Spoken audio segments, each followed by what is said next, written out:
사랑하는 영락교회 지체들에게 주 안에서 평화 인사를 전합니다. 오늘은 2024년 12월 5일 목요일입니다.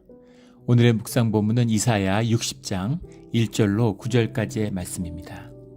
오늘 본문 말씀 60장 1절부터의 말씀은 이렇게 시작합니다. 일어나라 빛을 발하라 이는 내 빛이 이르렀고 여호와의 영광이 내 위에 임하였음이니라. 빛을 발하라 라는 말씀은 생명을 살아라 하는 말씀과 같은 말씀이죠. 60장부터 이사야의 말씀은 60장부터 66장까지의 말씀은 이사야서의 결론이기도 하고 또 구약 성경의 결론이기도 합니다. 또 이것은 신약으로 이어지는 중요한 말씀의 씨앗, 뿌리이기도 하죠. 이것을 한마디로 정리하면 라이프 투게더예요. 주님이 함께 하시는 삶을 이루기 위한 고난을 겪었는데 그 고난의 열매로서 주님과 함께함을 얻은 것이죠. 그 주님과 함께한다. 주님은 영이시는데 주님은 보이지 않는데 주님과 함께한다는 게 뭘까요? 그것이 바로 라이프 투게더라는 이야기죠. 마가복음 3장 14절에 보면 예수님이 너희와 함께하기 위해서 우리와 함께하기 위해서 오셨다 이렇게 말씀하시죠. 함께하는 것, 라이프 투게더입니다. 주님이 함께하는 비밀이에요. 일어나서 빛을 발하라. 빛이라고 하는 것이 생명이죠. 요한복음 1장 4절에 보면 이 생명은 사람들의 빛이라 이렇게 말씀하시죠. 그래서 빛이라는 것이 우리 생명의 발산입니다. 우리 사물을 태울 때 사물에 열이 가해지면 타면서 에너지를 내놓고 빛이 나죠. 에너지의 현상이죠. 그래서 우리 에너지를 피워낼 때 그럴 때 우리에게서 빛이 나는 겁니다. 이게 생명의 현상이에요. 생명이 피어나는 거죠. 그래서 내 빛이 이르렀다. 내 빛을 발해야 된다. 빛이 나는 것이죠. 우리가 생명을 살게 되면 생명을 살면 밝아요. 사람이 밝습니다. 근데 생존을 살면 생존에 눌리면 사람이 어두컴컴해져요. 또 인간의 본성이 어둡습니다. 주님이 빛인데 예수님이 직접 그런 말씀을 하시죠. 빛으로 이 땅에 왔는데 사람들이 빛을 좋아하지 않는다. 어둠에 거하는 걸 좋아하는 것이죠. 왜냐하면 죄 가운데 있기 때문입니다. 죄 속에 있는 사람은 어둠을 좋아해요. 빛을 좋아하지 않습니다. 드러나는 걸 좋아하지 않죠. 무슨 불법 도박, 무슨 불법 카지노 온라인 도박을 하는 사람 생각해 보세요. 그런 사람들이 무슨 밝은데 무슨 광장 같은 데서 하겠어요? 어두컴컴한데 남들 없는데 이런 데 숨어서 하겠죠. 컴컴한데 컴컴한 걸 좋아하는 겁니다. 근데 생명이 드러나는 것, 라이프 투게더 함께하는 곳에는 밝은 것이죠. 빛이 나니까. 그리고 어두우면 안 돼요. 모든 것이 비춰야 됩니다. 이 빛을 세상에 너희가 빛이다 이렇게 말씀하시잖아요. 빛을 비춰야 되는 것이죠. 정말 어두운 세상입니다. 어두운 세상이에요. 이 어두운 세상에 우리가 빛이 되어야 되는 거죠. 그 빛이 되라고 우리를 보내셨어요. 주님이 보내는 이 생명의 빛을 발하는 일어나 빛을 발하는 생명을 사는 우리 모두가 되기를 주의 이름으로 축원합니다. 2절에 보라 어둠이 땅을 덮을 것이며 캄캄함이 만민을 가리려니와 오직 여호와께서 내 위에 임하실 것이며 그의 영광이 내 위에 나타나리니. 어둠 가운데 있는데 주님과 함께하는 주의 자녀 남은 자들에게는 빛의 역사가 함께하고 있는 겁니다. 그 빛이 드러나야 돼요. 한국에 갔을 때 3년 전이죠. 이제 3, 4년마다 한 번씩 한국에 가게 되니까 가면은 제일 급한 게 치과 치료를 받는 건데 이가 아프거나 그런 건 없었는데 그래도 한국에 갔으니까 한국에 이제 의료 이런 게 잘 돼 있잖아요. 의료 선진국이죠. 저 어떻게 한국엔 그렇게 됐는지 참 신기한 일이죠. 그때 무슨 다큐를 봤는데 의료 보험이나 치료 이런 것이 핀란드에서 세계에서 두 번째로 좋은 게 한국이라고 그러더라고요. 그래서 깜짝 놀랐습니다. 미국에서 전문 의사 만나려고 그러면은 6, 7개월 걸리죠. 그런데 한국은 전문의 정도가 아니라 의학 박사, 전문의 의학 박사를 한 15분이면 동네에서 만나서 치료받을 수 있는 아마 가장 의료를 신속하게 편리하게 받을 수 있는 나라가 아닌가 싶어요. 문제는 뭐냐면 치과를 갔는데 집 앞에 있는 그 어머니 집에 이제 같이 있었으니까 그 사실 아파트 앞에 있는 상가에 치과 의사를 간 겁니다. 치과 병원을. 그랬더니만은 얼마나 겁을 주는지 뭐 신경치료를 뭐 2개를 받아야 되고 뭐 이걸 해야 되고 저걸 해야 되고 막 겁을 주는 거예요. 그래서 겁을 주니까 이제 겁을 먹어야죠. 그래서 야 이게 심각하구나. 이래서 그 제가 아는 예전에 섬겼던 교회에 장로님하고 권사님 부부가 이제 치과 의사인데 분당에서 치과병원을 하세요. 그래서 사실은 거기 이제 너무 멀고 또 가면은 뭐 이제 돈도 안 받고 뭐 이러니까 이제 뭐 한국에선 돈이 크진 않지만 그래도 의료보험이 커버가 잘 되지만 그래도 이제 얼마 내야 되는데 또 부담 드리기 싫고 이러니까 뭐 이제 안 가려고 그랬는데 이렇게 막 큰 사고 난 것처럼 얘기를 하니까 이제 겁을 먹고 거길 찾아간 거죠. 근데 그 권사님이 이제 실력이 더 좋아요. 누구나 다 그렇게 이 얘기를 합니다. 권사님이 그 일을 봐주시는데 장로님 아주 말씀을 잘하시는데 상담을 주로 하시고 이제 치료를 권사님이 하시는 거죠. 근데 권사님이 이렇게 보더니 이렇게 보고 저렇게 보고 또 보고 이렇게 아무리 보시더니만 당신이 치과 의사를 40년 하셨는데 당신이 무능해서 그런지 게을러서 그런 건지 도저히 그분 표현을 그대로 옮기는 거예요. 도저히 모르겠다고. 도대체 왜 뭘 치료해야 된다는 건지 아무리 봐도 모르겠다. 이렇게 얘기하시는 거예요. 그러면서 굳이 의심을 해본다면 이제 이가 아말감으로 이를 때우면은 이가 시간이 지나면 이제 거뭇해진다는 거죠. 그거를 썩은 걸로 착각했을까? 근데 치과 의사가 그런다고? 그 말이 일반인도 아니고. 있을 수 없는 얘기라는 거죠. 도저히 모르겠다고 치료할 게 아무것도 없다고 그러시는 거예요. 제가 굉장히 충격을 받았습니다. 어떻게 그럴 수가 있어요. 뭐 히포크라테스 선서를 글먹이지 않아도 인간이 양심이 있는데 어떻게 돈 벌려고 멀쩡한 일을 신경치료한다고 그렇게 할 수가 있습니까? 그런 거죠. 이 세상의 어둠이에요. 그 사람이 나쁜 사람일까요? 정말 나쁜 악당이 의사가 된 걸까요? 아니죠. 생존을 살기 때문입니다. 의사들 뭐 돈 많이 번다고 뭐 그러는데 돈이 뭐 얼마를 벌면 만족이 되겠어요. 남들보다 더 많이 벌어야 되고 비싼 기계 들이고 더 크고 더 멋들어진 치과병원을 해야 되는 거 아니에요. 그러다 보니까 손님이 다 환자들이 돈으로 보이는 거죠. 이것이 어둠이에요. 그 어둠을 갖고 사는 겁니다. 우리 59장에 만나는 주님의 평강과 의와 공의와 정의와 좋은 모든 건 우리 안에 없어요. 탐욕과 욕심과 모든 나쁜 것들은 전부 우리 안에 있습니다. 그것을 9번에 걸쳐서 주님 앞에 그 죄와 허물을 고백하는 고백이 나오죠. 그게 우리 모습이에요. 우리의 진실입니다. 이게 어둠이에요. 우리가 그 어둠을 사는 겁니다. 우리가 그 어둠에 익숙해요. 그리고 세상이 속입니다. 다 그렇게 사는데 뭐 먹고 사는 게 그렇지 뭐 인생이 다 사는 게 그런 거야. 사는 게 정말 그런 걸까요? 제가 얼마 전에 유튜브에서 뭐 요즘에 무슨 뭐 현자같이 이렇게 명망가들이 있는 거죠. 인플루언서가. 의사인데 무슨 이렇게 사람들 상담해주고 뭐 이러면서 젊은 사람들한테 각광을 받는다는 거예요. 그래서 무슨 좋은 얘기를 어떻게 해주나 궁금해서 한번 봤죠. 그러니까 실시간으로 유튜브에서 이렇게 물어보면 거기서 막 이렇게 좋은 얘기들을 해주는 겁니다. 근데 제가 그걸 보다가 진짜 황당했는데 서울대 무슨 뭐 이렇게 사회학과인가 뭐 다니는 학생인데 졸업반인데 이제 어떻게 졸업하면 어떻게 될까 이런 두려움이 있다고 이렇게 물어보는 거예요. 그런데 냉정하게 현실을 봐야 된다. 이것도 맞는 말이겠죠. 그러면서 무슨 얘기를 하냐면 문사철은 기본적으로 취업이 안 되고 설령 취업이 했다 하더라도 거기서 무슨 이렇게 그 승진을 하고 거기서 무슨 직업적인 성취를 거둘 기대를 하면 안 된다 이렇게 얘기를 하더라고요. 그러면서 자기 사업을 한다 그러면 뭐 이제 그 학력이나 이런 건 중요하지 않은데 사실은 취업을 해도 창업을 해도 대부분 이제 그 스팸이라고 그러죠. 과학 기반의 뭐 수학, 과학, 공학 기반의 그런 기술을 이용한 창업이 주기 때문에 문사철이 무슨 창업을 해서 뭘 할 수 있는 일이 없다는 거예요. 집에 좀 돈이 있으면 뭐 그런 걸로 프랜차이즈나 뭐 편의점이나 이런 걸 할 수는 있겠지만 거기도 경쟁이 워낙 격하기 때문에 사실은 월급쟁이만큼도 돈 벌기 어려울 수도 있다는 겁니다. 그래서 그런 현실을 직시해야 된다. 뭐 이런 얘기를 하더라고요.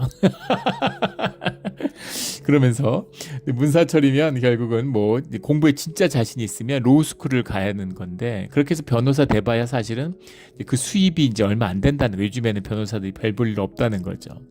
얘기를 듣다 보니까 뭐 인생의 저주예요. 그게 물론 뭐 진실일 수 있고 현실일 수 있을 겁니다. 그런데 서울대 사회학과를 나왔으면 아마 한국에서 학생들 얼마나 공부를 열심히 해요. 초등학생부터 죽기 살기를 공부했는데, 뭐 적성이 아니면 뭐 의대 공대는 못 갔겠죠. 그러나 얼마나 똑똑한 학생이에요. 아마 적어도 아무리 해도 뭐 1% 안에 드는 그런 우수한 인재겠죠. 그런데 아무것도 할 것도 없고 취직도 안 되고, 취직해봐야 출세도 안 되고 뭐 승진도 안 되고 아무것도 안 되고 먹고 살 뭐 어떻게 하라는 겁니까? 뭐 어떻게 하라는 거예요? 그 청년 안에서 경험된 게 아무것도 없죠. 그리고 당신은 본인은 뭐 무슨 의사하면서 뭘 그렇게 많이 경험해 봤을까요? 그런데 자기도 세상에 쏘가가지고 그 거짓을 가지고 청년들에게 겁을 주고 공포를 주는 거죠. 누르는 겁니다. 그러면 생존을 살게 되죠. 그 의사가 악당이고 나쁜 사람일까요? 아니죠. 생존을 살기 때문입니다. 생존을 살고 생존의 두려움에 눌려있기 때문에 그 두려움으로 다른 사람들을 누르는 거예요. 내가 창기예요. 몸을 팔고 살아요. 사람이 멀쩡한 사람이면 어떻게 몸을 팔고 살겠어요? 생존에 무릎을 꿇었기 때문인 거죠. 나한테 팔 수 있는 게 몸밖에 없다고 생각하기 때문이에요. 세상에 무릎을 꿇은 거죠. 그런데 몸을 팔지 않고 마음과 몸의 순결을, 영혼의 몸과 영혼의 순결을 지키고 사는 사람이 있다고 한번 생각해 보세요. 그 사람만 아니면 난 멀쩡한 사람이에요. 그 사람만 아니면 난 아무 문제 없어. 그 사람 때문에 내가 창기의 굴욕과 수치를 당한다고 생각하는 거죠. 이게 세상의 분노와 미움의 원천입니다. 예수님이 뭘 잘못했어요? 예수님이 잘못한 게 뭐가 있어요? 근데 왜 예수님을 죽이려고 종교인들이 모이면 공모를 할까요? 예수님 때문에 자신들의 거짓이 드러나기 때문이죠. 이게 종교인들의 문제입니다. 종교인들은 자기의 의를 자랑해요. 종교인들의 좋은 점은 종교인들은 악한 생각이 없습니다. 그래서 자기들이 의롭다고 생각하는 거죠. 근데 문제는 뭐냐면 그게 종교인들이 의로워서가 아니라 원래 인간은 악한 마음이 없어요. 주님이 그렇게 만들지 않았습니다. 그래서 악을 행하면서 못된 짓하고 남을 괴롭히면서 나는 남을 괴롭히니까 너무 기쁘다, 이런 사람은 없다는 겁니다. 우리 여러 번 예전에 나눈 적이 있죠. 그 무슨 시날로아 카르텔, 칼리 카르텔 이런 멕시코의 그런 악명 높은 그런 아주 살인마 집단들이죠. 마약 집단들. 근데 그거 만든 그걸 인도하는 이제 두목들이 지 자식들은 아주 멀쩡하게 키워가지고 그 칼리 카르텔 것도 자식은 변호사인데 아버지가 범죄자인지 모른다는 거 아니에요. 자기 범죄는 1도 관여하지 못하도록 하고, 시날로아 카르텔의 무슨 그 두목은 도망 다니는데 멕시코에 있을 줄 알고 그렇게 해서 뒤졌더니만은 시카고 교회에 살고 있었던 거 아니에요. 근데 부인도 자식이 아버지가 범죄자인지를 몰랐다는 거 아닙니까? 놀라운 일이죠. 지가 범죄의 왕인데 자기 자식은 황제로 만들고 조기 교육해서 범죄자로 양육하지, 그러지 않는다는 거죠. 나는 범죄자로 살고 나쁜 짓 하고 살았지만 자식은 정말 양지에서 바르게 키우고 싶은 것, 이게 인간의 마음이에요. 그런데 문제는 뭐냐면 일반 사람들은, 주님을 모르는 자들은 그런 악한 일을 하고서 괴로워한다는 겁니다. 난 악당이구나. 내가 이런 짓을 하는구나. 나는 어둠의 자식이구나. 이러고 괴로워하는데 종교인은 똑같은 짓을 해도 그래도 괴로워하거나 돌이키지 않아요. 왜냐하면 난 악한 의도가 없고 나에게는 구원의 확신이 있고 주님이 나와 함께 하시고, 이런 식으로 스스로를 속이는 것이죠. 이것이 종교의 문제라는 겁니다.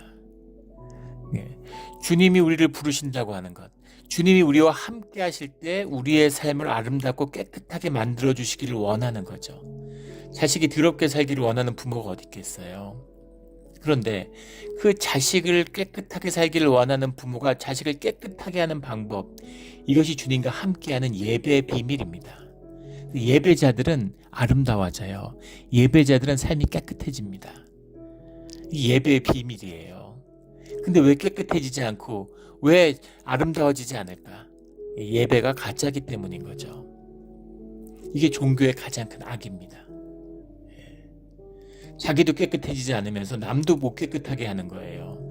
주님이 종교에는 용서치 않는 겁니다. 주님이 예배의 자리로 오라고, 죄인의 고백으로, 삶의 애통함으로 나오라고 하는 거죠. 이것이 삶이 깨지는 애통하는 심정입니다. 이 그릇이 깨져야 돼요. 내 생존의 밥그릇이 깨져버려야, 그래야 거기서 생명이 피어나는 겁니다. 주님의 생명이 부어지는 거예요. 그런데 거짓의 에고로 나를 감싸고 어떻게든 그 생존의 밥그릇, 그 성전 앞에서 구걸하는 그 밥그릇, 그걸 지키기 위해서 결사적으로 나의 거짓을 지키는 거죠. 먹고 살아야 되니까.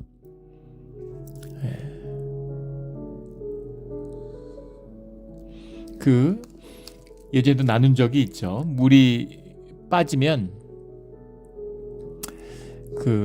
물에 빠진 사람은 절대 살 수 없다는 거죠. 예. 아무리 수영을 잘해도 올림픽 금메달리스트도 9마일 이상을 헤엄칠 수가 없대요. 근데 대부분의 해양 사고는 9마일 밖에서 벌어지기 때문에, 그리고 단순히 꼭 헤엄을 칠 줄 안다는 게 남태평양 같은 데서 하면 모르겠지만 대부분의 물에 빠지면 저체온이 오기 때문에 못 견딘다는 겁니다. 근데 신기한 것은 그래도 다 죽느냐? 그럼 사는 사람이 있는 거죠. 근데 누가 죽냐면 수영을 잘하는 사람이 죽는다는 거예요. 9마일 밖에서 떨어졌어도 육지가 보이죠. 눈에 보이면 가까워 보이지만 실제 엄청 먼 거죠. 그걸 헤엄쳐서 갈 수 있다고 생각하는 거라는 겁니다. 그래서 헤엄을 치다가 대부분 기력이 소진하거나 저체온이 와가지고 죽는다는 거예요. 그럼 누가 사냐? 헤엄을 못 치는 사람이 산다는 거죠. 배가 자초될 때 이런 거 뭐라도 무슨 나무 기둥이라도 붙들고 거기 매달려 있는 사람, 이런 사람은 살 가능성이 높다는 겁니다. 제일 살 가능성이 높은 사람은 물에 빠졌을 때 기절하는 사람, 정신을 잃은 사람. 물에 빠져서 정신을 잃으면 몸이 저절로 뒤집어 가지고 기가 막히죠. 그래서 공중에 떠올라서 숨을 쉬도록, 의식이 기절한 거지 무의식은 살아있으니까 몸을 뒤집어 가지고 숨 쉬면서 둥둥 떠 있을 수 있게 해주는 거죠. 그렇게 둥둥 떠 있으면 물이 저절로 우리를 밀어 가지고 섬으로 미는 겁니다. 다음날 정신 차려줘 보면 바닷가에서 깨어나는 거죠. 그러면 산다는 거예요. 주님의 은혜죠. 내가 살겠다고, 먹고 살겠다고 죽도록 애썼는데 그렇게 산 사람이나, 주님의 은혜 가운데 주님의 삶을 맡긴 사람이나, 먹고 사는 거에서 뭐 죽기 살기로 내가 하면 잘 먹고 삽니까? 다 잘 살았지. 그렇게 안 된다는 거예요. 오히려 은혜 가운데서 모든 걸 주님께 내어드리고 기쁨으로 예배와 찬양으로 산 사람들이 삶이 풍요로워지고 사실은 물질도 더 풍요하게 누릴 가능성이 훨씬 높죠. 당연하지 않겠습니까? 그게 은혜의 비밀이에요. 임재의 비밀이고 예배의 비밀이기도 합니다. 주님이 그 자리로 우리를 부르시는 거죠. 깨어진 심령, 진실과 자원하는 심령으로 예배의 자리에 나오라는 거죠. 그래서 바벨론의 포로 유세에서 돌아온 자들의 포로로 간 게, 노예로 간 게 어떻게 복이 될 수 있어요? 근데 그들이 거기서 깨어진 심정으로, 내 의식이 내 삶의 조건과 환경에 들러붙어 있잖아요. 아니라고 아무리 말해도 조건과 환경이 어려워지면 마음이 어려워집니다. 그래서 그런데 환경과 조건이 망해버렸어요. 노예로 끌려갔으니 말 다 했죠. 그러니까 내가 죽은 거죠. 의식이 죽어요. 거기서 노예로 갔는데 무슨 소망이 있겠습니까? 깨어진 것이죠. 그럼 깨어지면 다 주님을 만나느냐? 아닙니다. 노예로 살아가는 사람, 대부분은 노예로 살아가고 그냥 바닥으로 살아가다가 삶이 사라지고 말죠. 흩어지고 맙니다. 그런데 주님의 말씀을 받았기 때문에, 주님을 알기 때문에 나의 깨어진 삶의 자리에서 삶의 진실을 만나게 되는 것, 주님을 만나게 되는 겁니다. 그들의 삶이 복된 삶으로, 예배의 삶으로 돌이킴을 받는다라는 것이 이 신앙 가운데 말씀으로 주어진 주님의 축복의 비밀이다라는 거죠. 우리 이 복을 놓치지 않은 우리 모두가 되기를 주의 이름으로, 주의 자녀가 되기를 주의 이름으로 축원합니다. 3절에 나라들은 내 빛으로, 왕들을 비치는데 광명으로 나오리라. 빛이 임하는, 빛 가운데, 생명 가운데 가게 된다. 모든 너와 내가 아니고 네 나라 내 나라가 아니고 라이프 투게더로 빛을 내게 된다는 겁니다. 이게 생명의 비밀이에요. 연합의 비밀입니다. 미국이 요즘에 이제 뭐 아메리카 퍼스트 그러다 이제 아메리카 올리 뭐 이런 얘기를 하죠. 그 동맹들을 전부 다 막 등을 치고 관세를 뜯어내고 뭐 미국에 좋은 걸 다 끌어오겠다고. 미국 사람들이 열광하고 있죠. 미국이 좋아질 것 같아요. 미국이 좋아지겠습니까? 그럼 미국은 망해요. 미국이 한국 같은 나라들 아무 존재도 없었고 독립국도 아니었던 나라, 무슨 아무 이권과 연결된 것도 없는 나라인데 그런 나라를 지켜주겠다고 와서 수만 명의 청년들이 목숨을 잃었기 때문에 그래서 동맹이 되고 그 한국이 성장해서 미국과 함께 베트남에서 아프가니스탄에서 이라크에서 함께 전쟁을 하기 때문에 오늘의 미국이 있는 겁니다. 미국의 국채를 전 세계가 사주기 때문에 미국이 경제가 어려워도 국채를 발행하면서 풍요를 누릴 수 있었던 거예요. 미국이 나 혼자 잘 살겠다. 잘 살게 그럴수록 점점 더 망하고 진짜 망하는 수가 있죠. 탐욕이 빚은 어리석음입니다. 라이프 투게더 이게 생명과 빛의 비밀이에요. 나누는 자일수록 점점 더 복되고 잘 돼요. 이 비밀을 유대인들이 배운 것이죠. 고난을 통해서. 저희 큰애가 영화를 전공했는데 뭐 광고 이런 걸 해가지고 패션 회사에서 일을 하잖아요.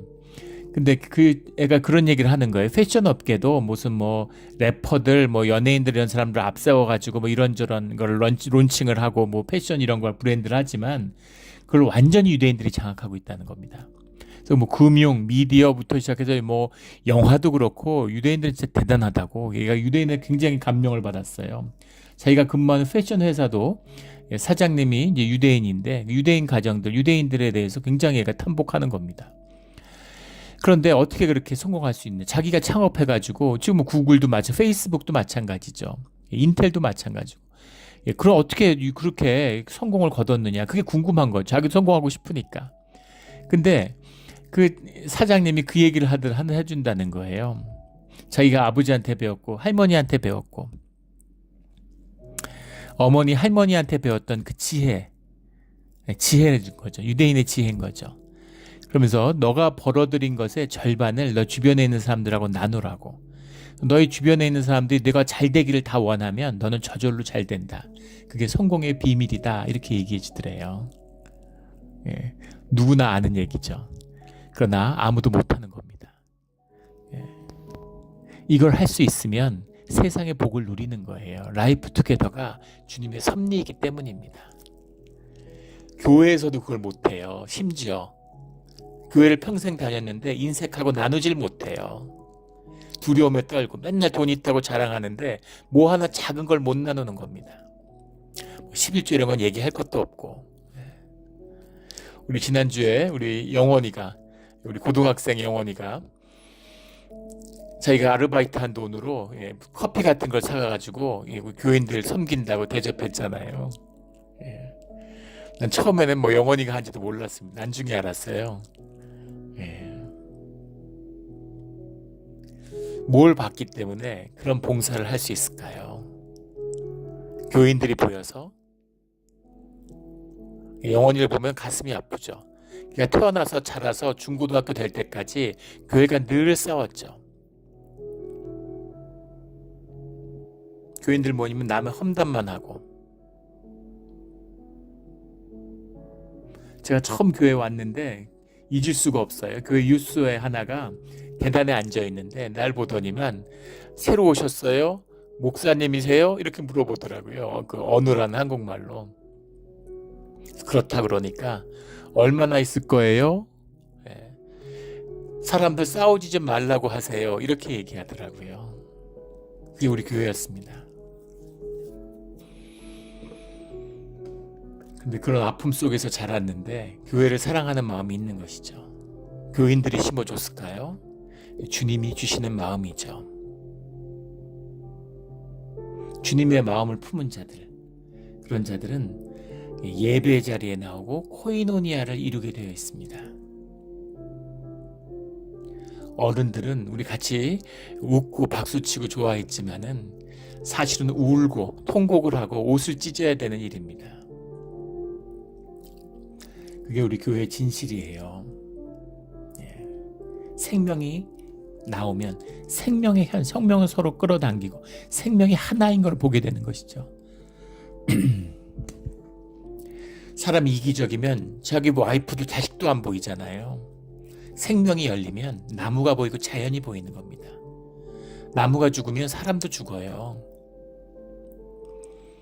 하나 되는, 모든 피조물이 하나 되는 생명의 그 섬김의 자리에 주님이 우리를 세우셨죠. 그게 다스리는 권세예요. 심지어 종교인들도, 저도 직업적 종교인이잖아요. 제사장이라고 하는 것은 하나됨을 섬기라는 거죠. 하나됨을 이루라는 거예요. 그런데 헌물과 11조로 자기의 배를 채우는, 자기 배를 불리는, 그러면 코이노니아가 깨져버리는 거죠. 사람들이 실망하고 뭐 이런 얘기가 아닙니다. 주님의 임재가 사라지면 지옥으로 변하는 거예요. 그게 우리가 살아가는 세상의 진실입니다. 세상이 점점 지옥이 되잖아요. 점점 잘 살아지는데, 점점 가진 게 많은데, 점점 법이 많아지고 복지가 많아지고 복지 예산이 늘어가는데 삶의 자리는 점점 지옥으로 변하는 것이죠. 사람들이 점점 부끄러움을 모르고 수치를 모르는 것이죠. 지금 미국 대통령이 자기 마약하고 무슨 총기 소지로 기소된 자기 자식을 사면하고, 새로 된 대통령은 범죄자를 자기 지난번에 사면했던 자기 사돈들을 무슨 미국의 주요 나라 대사로 임명하고, 야, 진짜 어떻게 이렇게까지 타락할 수가 있을까? 이게 정말 퓨리탄이 세운 나라가 맞나? 기가 막혀서 입이 안 다물어지죠. 부끄러움을 잃어버린, 어두워진 거예요. 사람들이 어두운 겁니다. 진실을 볼 줄 몰라요. 그래도 더 잘 살게 된다는 얄팍한 거짓말에 속아서 좋아하는 거죠. 눈을 뜨면, 귀를 열면 그게 거짓인 걸 다 알고 있습니다. 속을만 해서 속은 게 아니라 속고 싶은 것이죠. 거짓을 붙들고 싶은 거예요. 사는 게 힘드니까, 생존에 다 눌리고 힘드니까, 못되게 되고 악하게 되면 우리만 잘 살게 되겠지, 이렇게 생각하는 것이죠. 천만의 말씀이죠. 안타까운 세상입니다. 오늘 5절부터 7절까지의 말씀이 이제 코이노니아의 말씀이죠. 주님 안에서 회복된 주의 자녀들의 모습입니다. 그때 내가 보고 기쁜 빛을 내며 내 마음이 놀라고 화창하리니, 놀란다라는 말이 파드라는 말인데, 파드라는 말이 이제 영어 성경에 뭐 드릴, 무슨 뭐 이렇게 오 이런 거죠. 무슨 조이 뭐 이런 식으로 해석하고 여러 가지 번역을 했는데, 기쁨의 놀라운 경탄입니다. 와 이런 거 너무너무 놀라는 거죠.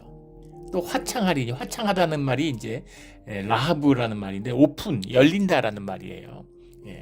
사람이 기쁨이 있으면은 마음이 열리게 돼 있습니다. 그 마음이 열리면 기쁨을 누리게 되는 거죠. 그래서 기쁨이 있는 거예요. 열리는 겁니다. 주님과 함께하지 않는 자들은 기쁨이 없어요. 생명이 닫혀있기 때문에. 생존을 살면 기쁨이 없습니다. 기쁨이 왜 없어요?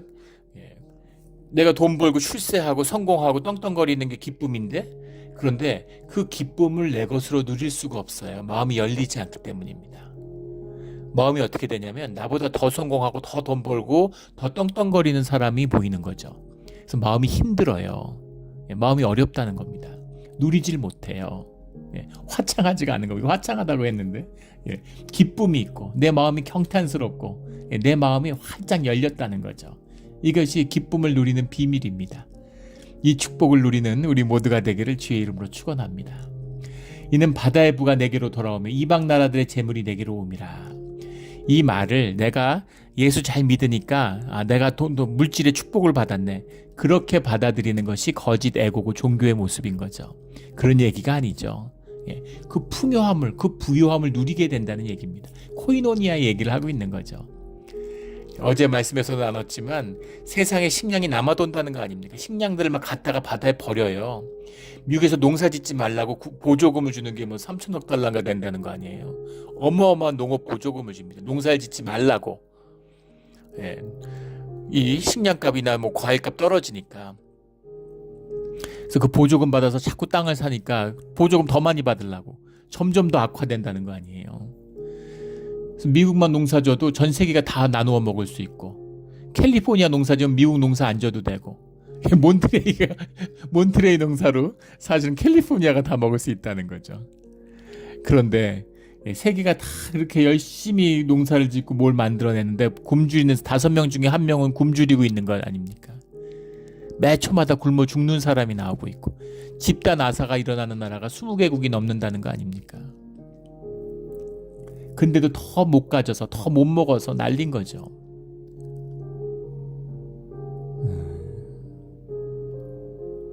어두운 거예요.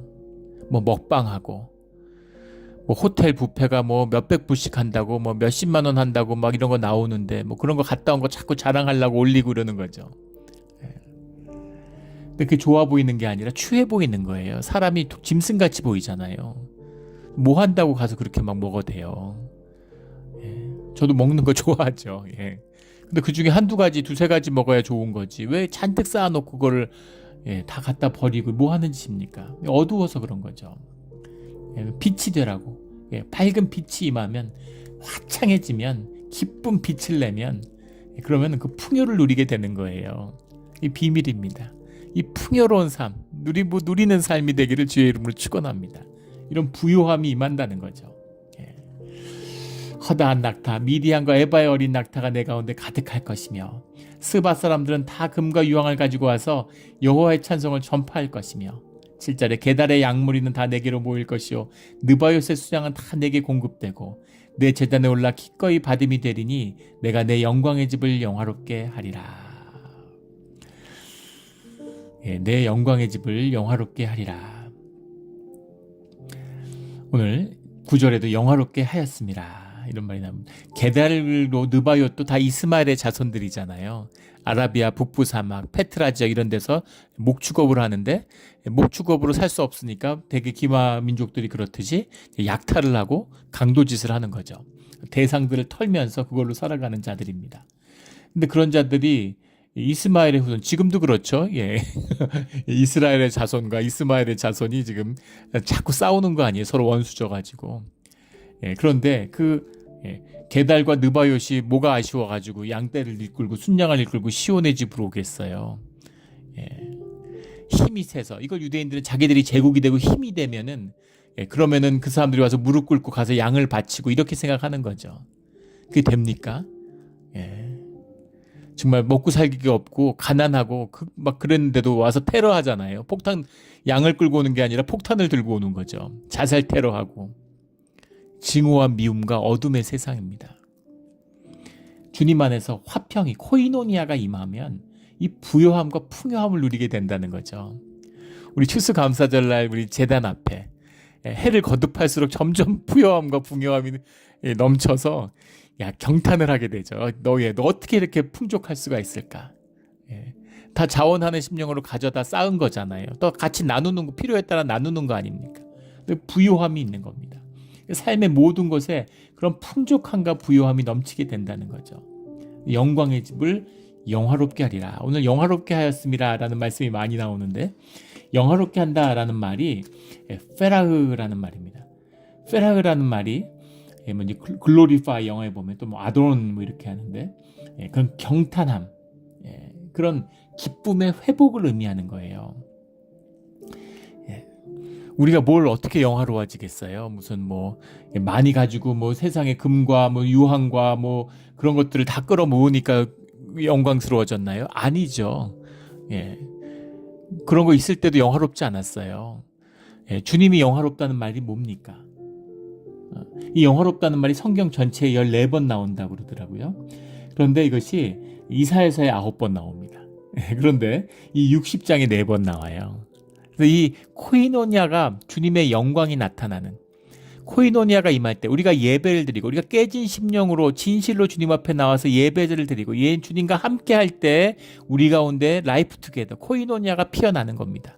그 코이노니아가 피어나면 그 가운데 우리의 기쁨과 우리의 경탄과 우리의 감사와 우리의 기쁨이 넘쳐나는 그 자리가 우리가 영화로워지는, 우리가 높아지는 자리라는 거예요. 이것이 존귀의 비밀입니다. 이것이 영화로움의 비밀이에요. 영화로워야죠. 내가 돈 벌고 크게 담 쌓았는데 남들이 다 손가락질하고 욕하고 무슨 의미가 있나요? 자식들 다 미워하고 어떻게든 막 안 되게 하려고 그러고 그 인생이 잘 되겠어요? 예, 영화로움의 비밀입니다. 우리가 존귀함, 우리를 주님이 존귀하게, 주님이 좋았더라, 이 영화롭게 한다는 말이 페라흐라는 말이 주님이 좋았더라 할 때 나오는, 주님이 좋았다. 근데 이제 안 좋은 거죠. 우리가 봐도 안 좋잖아요. 주님이 보실 때 그 좋았더라의 우리의 모습이 회복되는 거죠. 주님의 형상이 회복돼서 피조물들이 경탄을 하는 거죠. 어둠의 자식들이 경탄을 하는 겁니다. 저거구나. 저게 교회구나. 저게 주의 자녀구나. 하나님이 살아계시는구나. 경탄을 하게 되는 거예요. 이게 교회의 모습입니다. 교회가 존경을 받아야 돼요. 내가 교인으로 살 수 없지만 정말 교인들은 세상의 빛이구나. 빛이고 소금이구나. 이런 경탄이 나와야 되는 겁니다. 이 코이노니아의 비밀이, 초대교회의 비밀입니다. 오늘 말씀 가운데 아주 재밌는 말씀이 나오는데 8절 말씀이에요. 저 구름같이 비둘기들이 그 보금자리로 날아가는 것 같이 날아오는 자들이 누구냐. 번역을 진짜 이상하게 했습니다. 이 보금자리, 이게 말이 안 되기 때문에 이해가 안 되는 거예요. 코이노니아를 이해 못하니까 이 말씀을 풀질 못하는 거예요. 그 의역을 한 겁니다. 보금자리라고 한 게 아라브라는 말이죠. 아라브라는 말이 우리 이 안에 이제 플랫지, become, 수레티, 서레티, 이런 거, 보증이 된다, 언약, 약속했다, 이런 뜻이 들어있는데, 이런 뜻과 함께 중요한 뜻이 이제 위도우, 과부가 됐다, 이런 말입니다. 그 과부와 미망인이란 말이 있죠. 미망인은 좀 좋은 말 같고, 과부는 이렇게 좀 나쁜 말처럼 그렇게 옛날에 인식을 해서 미망인이라고 이렇게 하고, 근데 과부가 훨씬 좋은 말이죠.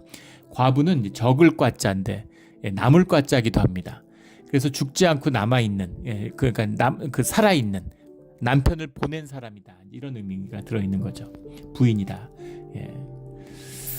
그런데 미망인은 이제 죽지 않았다, 이런 얘기죠. 따라 죽어 순장의 풍습이 들어있는 말이에요.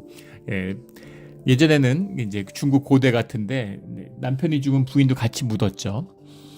그래서 죽어야 됐었는데 죽지 않고 살아남은 자다라는 그런 수치감이 들어있는 말입니다. 미망은 아주 나쁜 말이죠. 과부가 좋은 말이에요. 좋다기보다도 더 나은 말이죠. 그런데 왜 위도우라고 하는, 과부라고 하는 뜻인데 이걸 보금자리라고 풀었을까? 이게 이제 창틀의 격자, 이런 의미도 있습니다. 플랫지, 이것도 이런 의미 자체가 이제 이 아랍어에도 들어있죠. 언약과 보증이라는 말이 뭐냐면 언약을 지키고 있다, 이런 뜻이 들어있는 거죠. 같이 살기로 부부의 언약을 맺었으니까 남편이 떠났지만 재혼하지 않고 언약을 지키고 있다, 이런 뜻이 들어있는 겁니다. 언약에 대한 보증이 되었다. 언약과 보증은 동전의 양면 같은 얘기죠. 그러니까 그런 뜻이 들어있는데, 이 과부의 비밀은 뭐냐면은 그 시대에 가장 불쌍한 사람들입니다. 지금 과부가 아니죠.